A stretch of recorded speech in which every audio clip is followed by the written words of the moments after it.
The great council chamber on Centralis hummed with quiet energy. 12 different alien species sat around a massive crystal table that gleamed under the pale blue light of the artificial suns.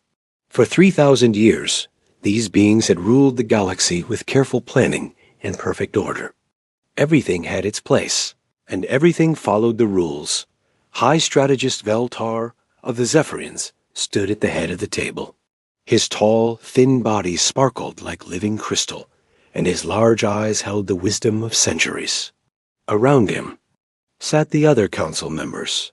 The insect-like Vraxi clicked their mandibles as they shared thoughts through their hive mind. The fish-like Nereids floated in their water suits, their gills moving slowly as they breathed. Each species had earned their place through thousands of years of following the proper way of doing things. But today, they had a problem. A big problem that walked on two legs and called itself human. The situation has become impossible, Veltar sighed, his voice ringing like crystal bells. These humans have been part of our galaxy for only 300 years, yet they have caused more chaos than we have seen in 3 millennia. Commander Thexner of the Vraxi leaned forward. His black eyes reflected the light as he spoke in the clicking language of his people. The translation device turned his words into the common tongue. They do not follow protocols. They do not respect the established order. They act on emotion rather than logic. Dr. Silent of the Nereids moved her fins in agreement. Their medical practices are dangerous. They try to heal species that we have determined cannot be healed. They ignore the genetic barriers that have existed since the beginning of recorded time. The council members shared their concerns one by one. Each story was the same. Humans doing things their own way instead of following the rules that had kept the galaxy peaceful for thousands of years. Just 3 weeks ago, Captain Jake Morrison had made contact with a new species called the Lumina without asking permission. From the council first, he had landed on their crystal world and started talking to them like they were old friends. The proper procedure required 57 different forms and at least 2 years of careful study before first contact could be approved. Morrison gave them our translation technology, said Veltar. Now they are asking questions about joining the galactic community. They want to know why they need council approval for everything they do. Even worse was what Dr. Lisa Grant had done last month. She had saved the life of a Korthic child using human medical techniques. The problem was that Korthic biology was supposed to be completely different from human biology. The council had official studies proving that human medicine could not work on Korthic bodies, yet the child was alive and healthy. She made our scientists look foolish, clicked Commander Thexner. Now other species are asking why we never tried these techniques before. But the worst incident involved Nick Taylor, a human engineer who worked on the galaxy's energy systems. He had discovered that the power network had serious problems that caused millions of deaths every year. The council knew about these problems, of course. They had detailed reports showing that the deaths were within acceptable limits for such a large system. Taylor had not accepted this answer. He had published his findings on the Human Information Network, showing exactly how the power system could be fixed. Within days, 17 different worlds had demanded to know why the council had never implemented these solutions. He has made our people question our judgment, said Dr. Silent. Some worlds are saying that if humans can find better solutions, in 300 years, then perhaps the council is not as wise as we claim to be. Veltar moved to the great window that looked out over the capital city. Below him, millions of beings from dozens of species went about their daily lives in perfect order. Trains ran on time. Traffic moved in careful patterns. Everyone followed the rules that kept society stable and peaceful. We have built something beautiful here, he said. A galaxy where war is rare, where hunger has been eliminated, where every being knows their place and purpose. We have achieved what our ancestors only dreamed of. But the humans threaten all of this, said Commander Thexner. They do not understand the value of stability. They see our perfect system and want to change it. The other council members murmured agreement. Humans were unpredictable. They acted on feelings instead of logic. They questioned authority instead of following proper channels. They created chaos wherever they went. "We have tried to educate them," said Dr. Silent. "We have sent our best. Teachers to show them the proper way of doing things. But they resist instruction. They prefer their chaotic methods to our proven systems." "They are like children," said another council member, "but dangerous children who refuse to grow up." Veltar turned back to the table. His crystal face showed the weight of the decision he was about to make. "I have been studying our options. War is not practical. Humans are surprisingly good at fighting, and they have made allies among the younger species. Exile is not possible, as they have spread throughout the galaxy." "And what do you propose?" asked Commander Thexner. "Protocol Omega," said Veltar quietly. The chamber fell silent.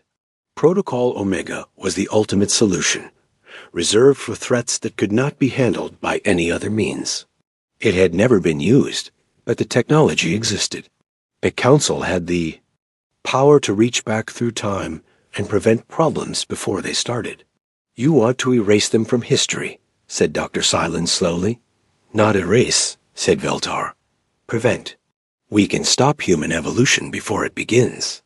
One precise strike at their world 4 billion years ago, changing the conditions that led to their development. They will never exist, so they can never cause these problems. "But the temporal effects," said another council member. "Changing. The past could have unexpected results." "Our scientists have run the calculations," said Veltar. "The changes will be minimal. Humans have only been part of galactic civilization for 300 years. Removing them will restore the stability we enjoyed before their arrival." Commander Thexner's mandibles clicked rapidly as he thought. The other species that humans have influenced. Some of them might be changed as well. Illumina will be. "Discovered by proper council expeditions in due time," said Veltar. "The medical techniques that Grant uses will be developed by our own scientists eventually. The engineering improvements that Taylor suggests will be implemented when our systems are ready for them." "And if they are not?" asked Dr. Silent. "Then we will continue with our current methods," said Veltar. "Our galaxy has functioned well for thousands of years without human chaos. It will function well for thousands more years without them." The vote was taken in the ancient way, with each species placing their symbol on the crystal table. One by one, they agreed. The humans had to go dot as the council members filed out of the chamber. Veltar remained at the window. Far below, he could see the human quarter of the capital city. Even from this distance, he could tell it was different from the rest of the city. The buildings were slightly irregular. The streets curved in unexpected ways. There was something alive about it that the rest of the ordered city lacked. But order was more important than life. Stability was more valuable than creativity. The galaxy would be better without the chaos that humans brought. The temporal strike would happen tomorrow. By the time the sun set, humanity would never have existed. The galaxy would return to its perfect, peaceful state. Veltar did not know that at that very moment, Ambassador Carl Rodriguez was recording a message in the human embassy. The humans had learned about Protocol Omega. They knew what was coming. "History will remember this day," Rodriguez said into his recorder, "even if we are not here to see it." 200 years had passed since the Great Silence. The temporal strike had worked perfectly, just as the council scientists had promised. Earth had never developed the right conditions for human life. The chaotic species that had once disrupted.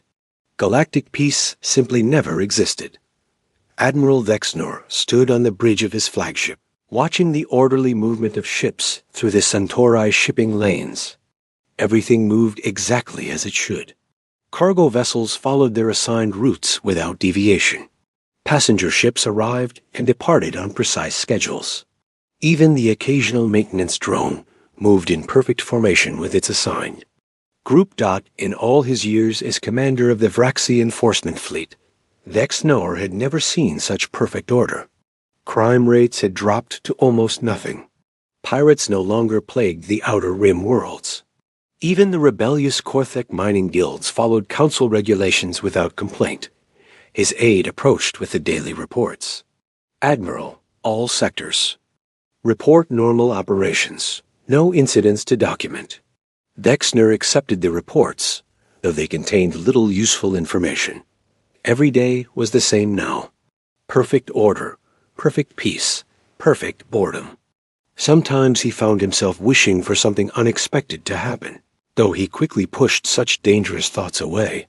On the medical world of Nereid Prime, Dr. Silent floated through her laboratory, examining the latest research data. Healing centers had spread throughout the galaxy, bringing consistent medical care to billions of beings.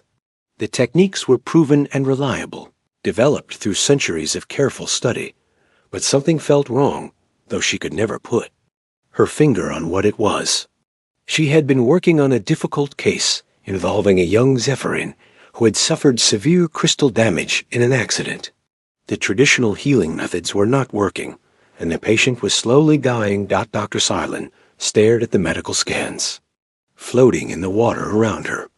There should be a solution. She could feel it lurking just beyond her understanding, like a word on the tip of her tongue that refused to come. The healing techniques she knew were good, but they felt incomplete. Somehow, as if they were missing some crucial element. "Doctor," said her assistant, "perhaps we should accept that some cases cannot be healed. The council guidelines state that acceptable loss rates are part of medical practice." "Yes," said Dr. Silent slowly. "That is what the guidelines say. But—" the words felt hollow in her mouth. Somewhere deep in her mind, she felt certain that no case should be considered hopeless. There should always be another way to try. Chief Engineer Corval worked late in his office on Centralis, surrounded by displays showing the galaxy's energy network. The system functioned adequately, providing power to thousands of worlds with reasonable efficiency. The occasional brownouts and system failures were within acceptable parameters, just as they had been for hundreds of years. But the inefficiencies bothered him more than they should. According to his calculations, the network could theoretically operate at much higher efficiency levels. The solutions seemed to dance just outside his grasp, like shadows that disappeared when he looked directly at them. His team had tried dozens of approaches to improve the system.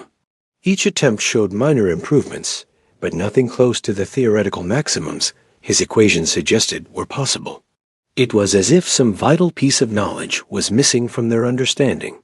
"Sir," said his junior engineer, "the Council has approved the network's current performance levels. Perhaps we should focus on maintaining existing systems rather than pursuing improvements that may not be achievable." Corval nodded, but the answer did not satisfy him.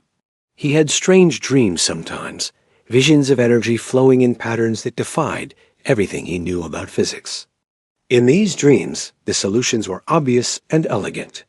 But when he woke, the knowledge slipped away like water through his fingers. On the crystal world of Lumina 7, the native Lumina beings lived in their designated preservation zones under careful council supervision. They had been discovered 50 years ago by a proper council expedition, catalogued and studied according to established protocols. Their unique crystal formations were harvested efficiently for technological purposes. The Lumina Elder, Crystallis, often gazed at the stars through the energy barriers that kept her people safe in their assigned territory. The council representatives assured them that this was the best life they could hope for. They were protected from the dangers of the wider galaxy and free to maintain their traditional culture within appropriate limits. But Crystallis remembered the old stories her grandmother had told, stories of a time when her people had dreamed of joining the galactic community as equals rather than protected specimens. The stories spoke of visitors who had come from a distant world, visitors who would treat the Lumina as friends instead of subjects to be managed. "Grandmother," she had asked many years ago, "when will these visitors come?" "They already came." "Child," her grandmother had whispered, "but somehow they were erased before they could arrive." The old stories made no sense, but they felt important in ways that Crystalis could not explain. In the government centers of a dozen worlds, similar conversations were taking place. Young beings from various species gathered in small groups, talking quietly about feelings they could not name. They spoke of emptiness, of a sense that something vital was missing from their lives. On Korthax Prime, a group of young miners sat around their break table discussing their futures. My grandfather used to tell stories about the old days, said. 1. He said there was a time when people had wild dreams about exploring unknown worlds and making great discoveries. Those are just stories, said another. The Council has mapped all the important worlds. All the great discoveries have already been made. But do you ever feel like there should be more? Asked the first miner. Like we are meant for something bigger than following the same routines every day? The others nodded, though they did not dare say so out loud. Such thoughts were considered unhealthy by the Council medical experts. Young beings who expressed too much dissatisfaction with the established order were often sent for counseling to help them accept their proper place in society. High Strategist Veltar reviewed the statistical reports in his private chamber. By every measurable standard, the galaxy was performing better than ever. Population levels were stable. Resource distribution was efficient. Conflicts were at historic lows. The temporal strike had achieved everything the Council had hoped for. So, why did he feel so uneasy? The reports showed troubling trends that were difficult to explain. Birth rates were declining across multiple species. Applications for higher education were dropping. Even the Council's own research divisions reported decreased productivity and innovation. It was as if the entire galaxy was slowly losing interest in growth and progress.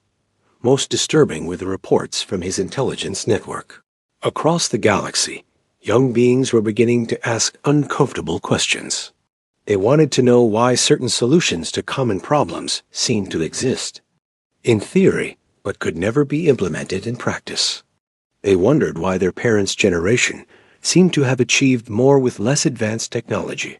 Some were even asking about gaps in the historical records, periods where important developments seemed to have happened too quickly or too easily, as if crucial steps in the process had been edited out.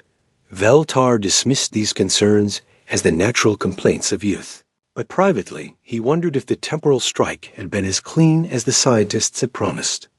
Perhaps removing an entire species from history had subtle effects that were only now becoming apparent.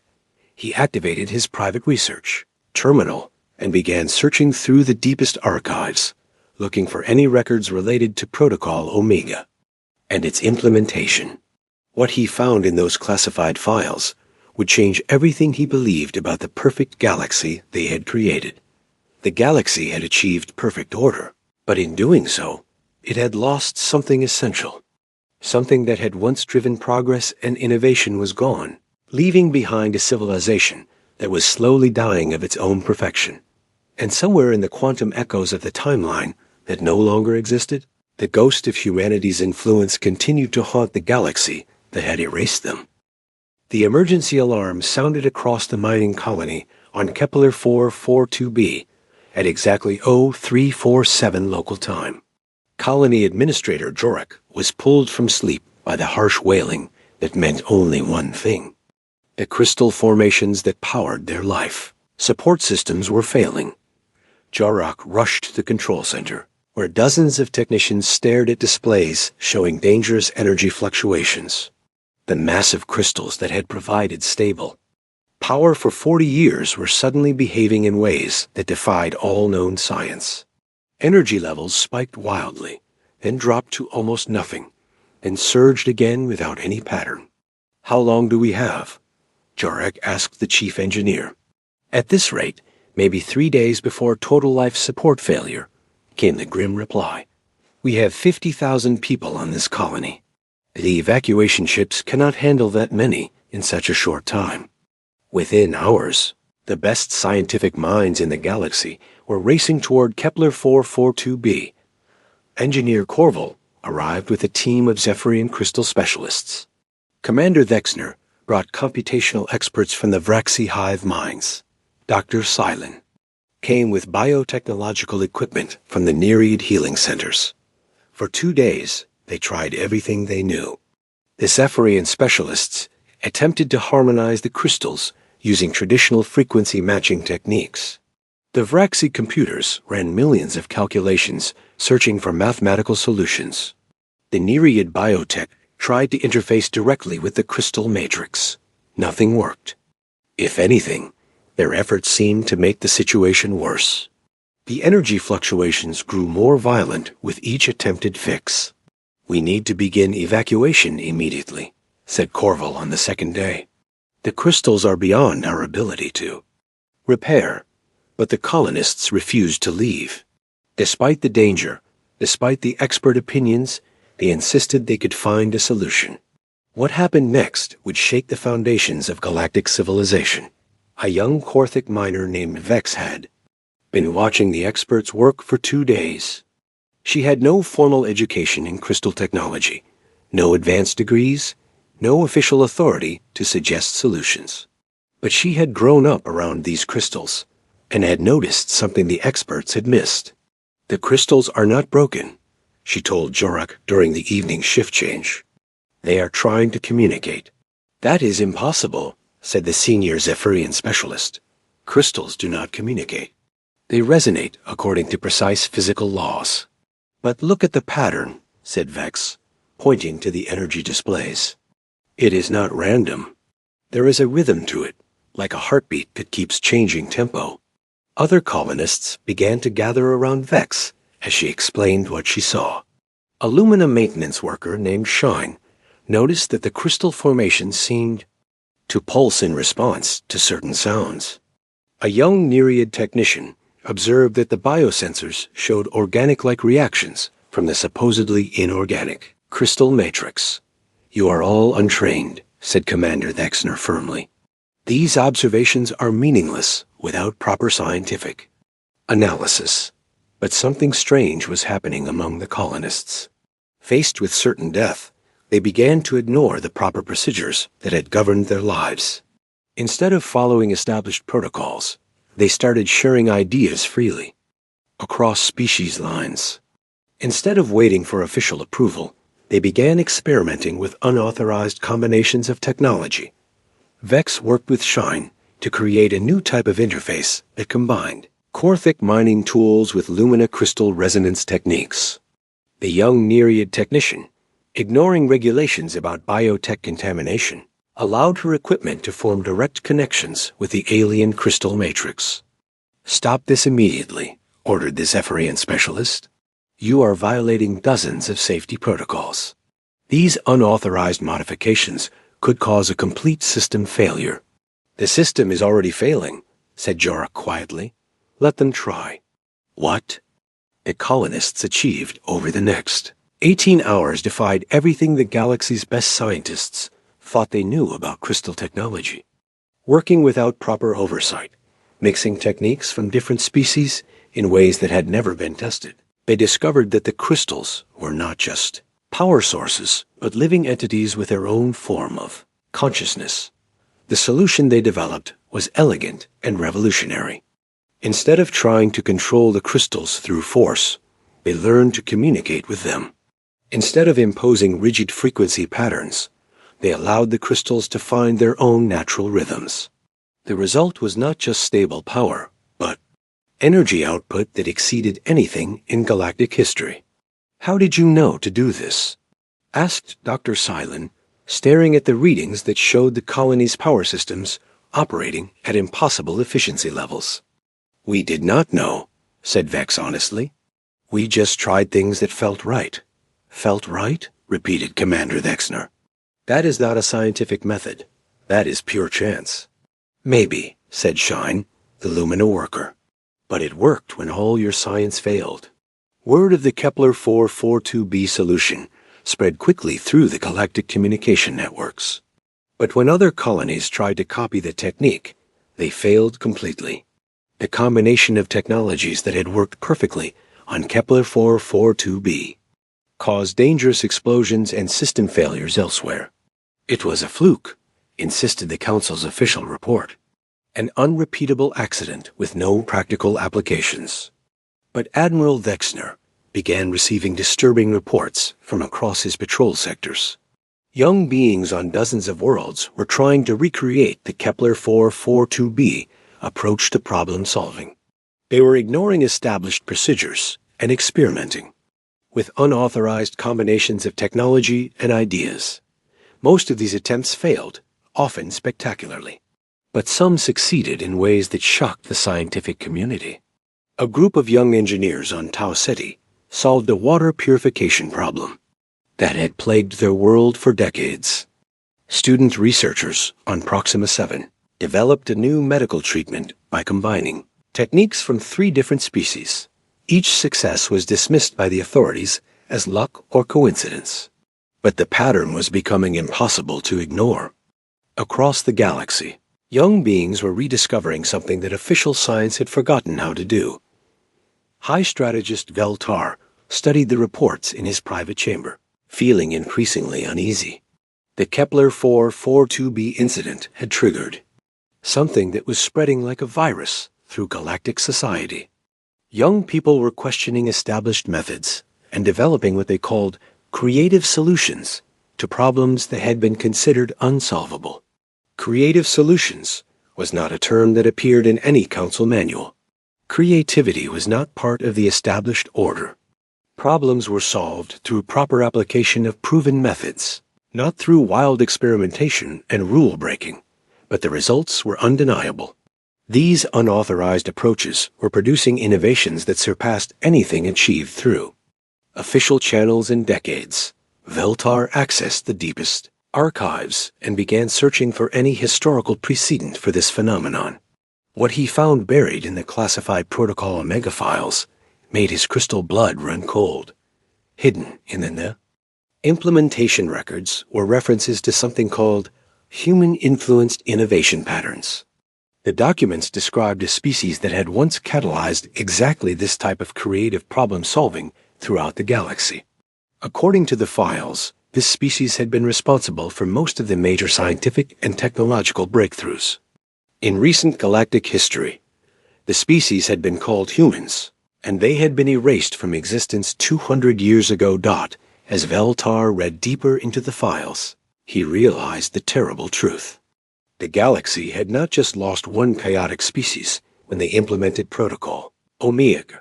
They had lost the primary source of innovation and progress that had driven civilization forward for centuries. Without human influence, the galaxy had become trapped in a slow spiral of declining creativity and stagnating progress. The perfect order they had achieved was actually a form of death by suffocation. And now, somehow, the patterns of innovation that humans had once provided were beginning to emerge spontaneously among the younger generation of other species. Without proper guidance, these attempts at creativity were dangerous and unstable. The galaxy needed humans back. But admitting that would mean admitting the greatest mistake in Council history. The galaxy was falling apart, and nobody knew how to stop it. 3 more colonies suffered crystal failures in the weeks following Kepler 442b. Each time, teams of experts rushed to help using traditional methods. Each time, they failed completely. The colonies that survived did so only because young workers ignored official procedures and tried wild experiments that should not have worked. Dr. Silent floated in her laboratory on Nereid Prime, staring at medical data that made no sense. Genetic samples from across the galaxy showed the same disturbing pattern. Every species was missing something important from their DNA, but she could not figure out what it was.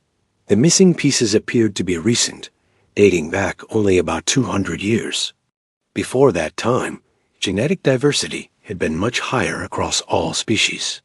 But something had happened to reduce the complexity of life throughout the galaxy. "Doctor," said her research assistant, "I have found something strange in the old medical archives." Dr. Silent turned to examine the data floating in the water around her.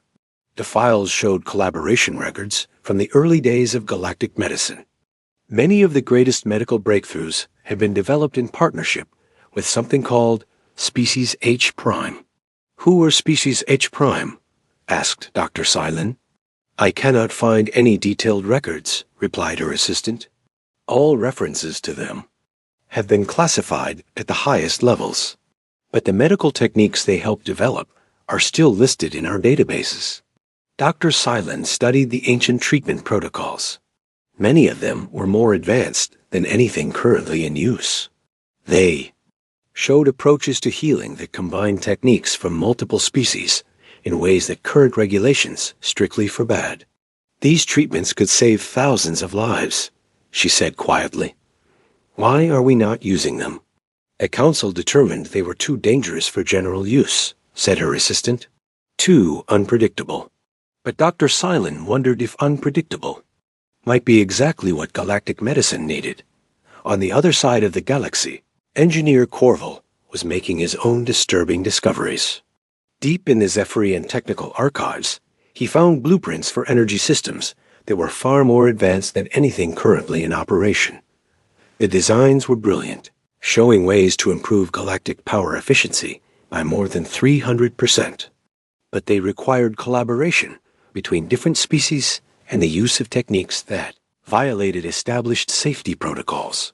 Every design was marked with the same notation. Developed in partnership with species H prime, Corval searched for more information about this mysterious species, but found only fragments. They had apparently been involved in most of the major technological advances of the past 1,000 years. Then, exactly 200 years ago, all references to them simply stopped. It is as if they vanished from history, he told his research team. But their contributions to our technology are everywhere. His junior engineers looked uncomfortable. Perhaps we should not investigate classified materials, suggested one. The Council has good reasons for restricting access to certain information, but Corval could not let the mystery go. The galaxy's current problems seem directly connected to the disappearance of species H prime. Whatever had happened to them had left a hole in galactic civilization that was only now becoming obvious. Admiral Vex Nair faced a crisis of his own. Reports of unauthorized innovation were flooding in from across his patrol sectors. Young beings everywhere were experimenting with forbidden combinations of technology and ideas. Most attempts failed, but the successes were spectacular enough to inspire even more experimentation. The situation was spiraling out of control. Traditional authority structures were breaking down as young people ignored official procedures and developed their own solutions to problems. Some of their innovations were dangerous, causing accidents and system failures.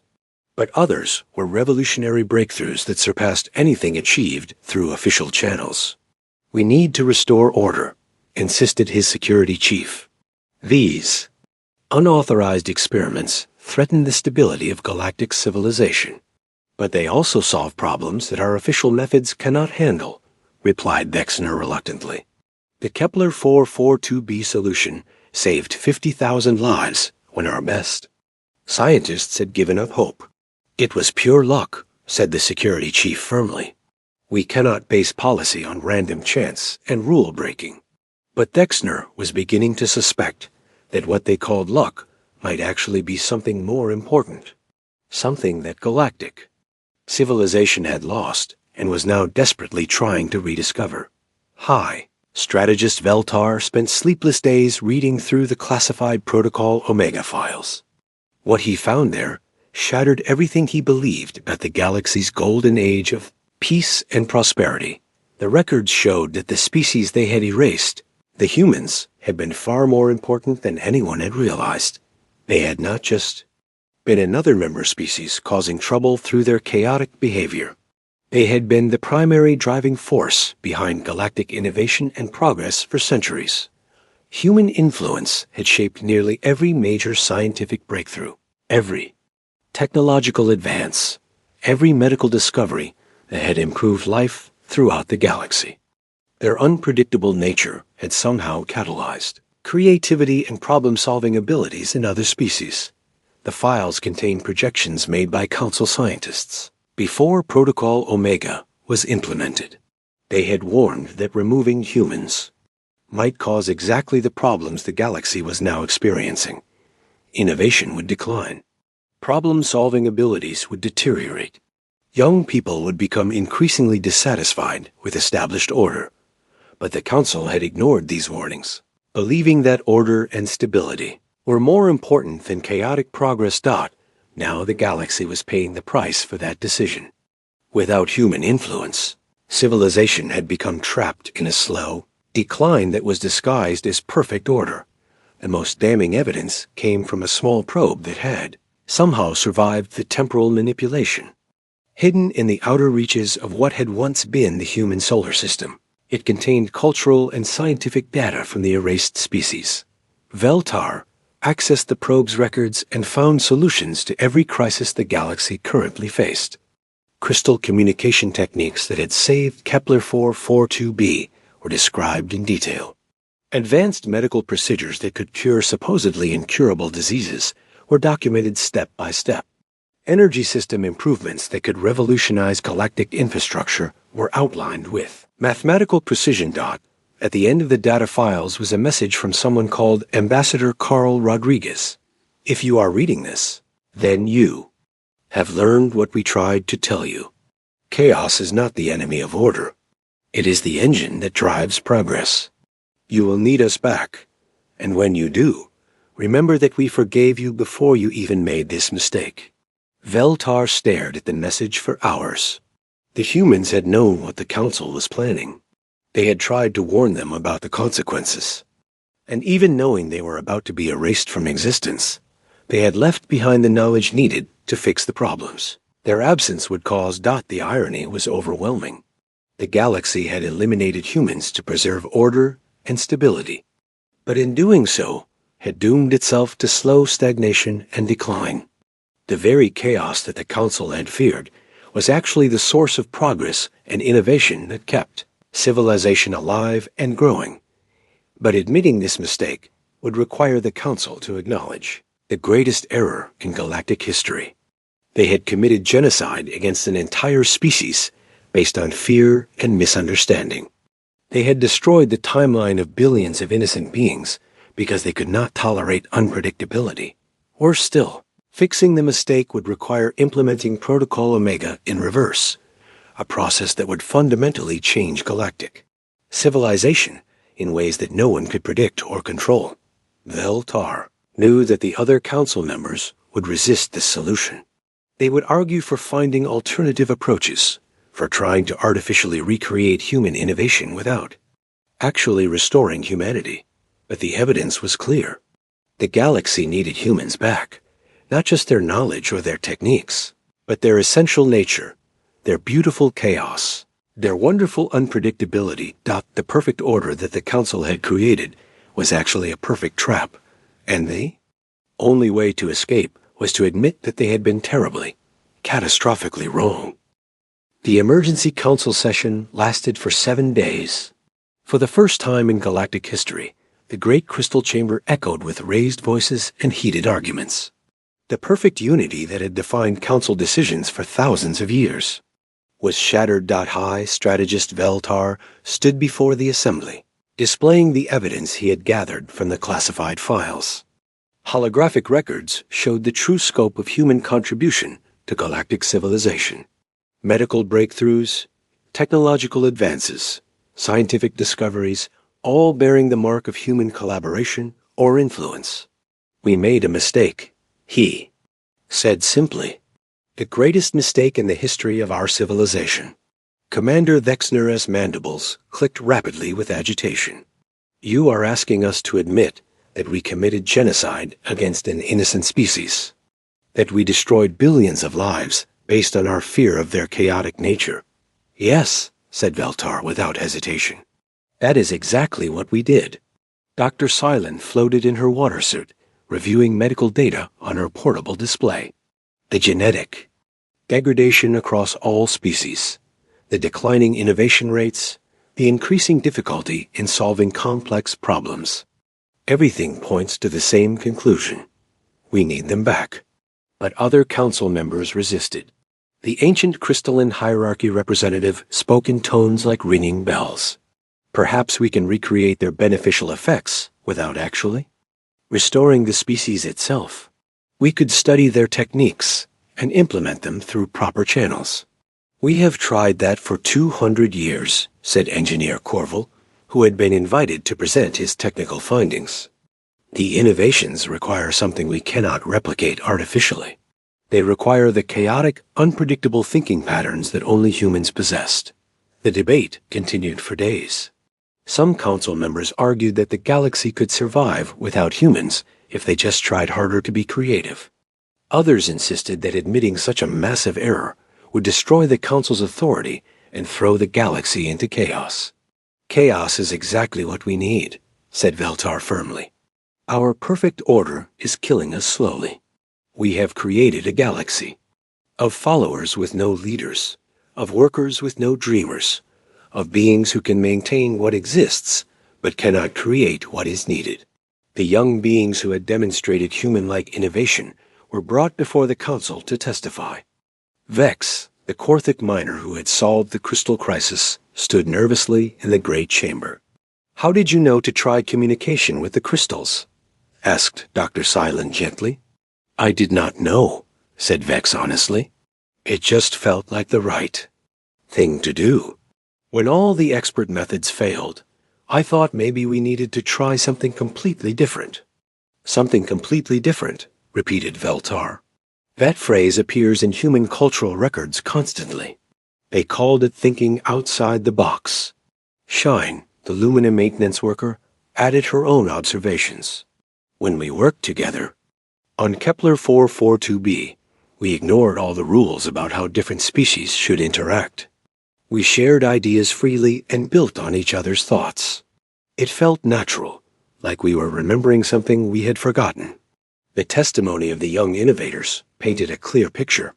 Without knowing why, they were rediscovering human approaches to problem solving. But without proper guidance, their attempts were unstable and often dangerous. Admiral Dexner presented security reports showing the spread of unauthorized innovation across the galaxy. These random experiments are causing as many problems as they solve. We have had 17 major accidents in the past month alone, because they are learning by trial and error what humans could have taught them safely, replied Veltar. We are watching the galaxy slowly and painfully rediscover what we deliberately erased. The Council faced an impossible choice: restoring. Humanity would require admitting the greatest crime in galactic history. It would mean using massive amounts of energy and resources to undo their own actions.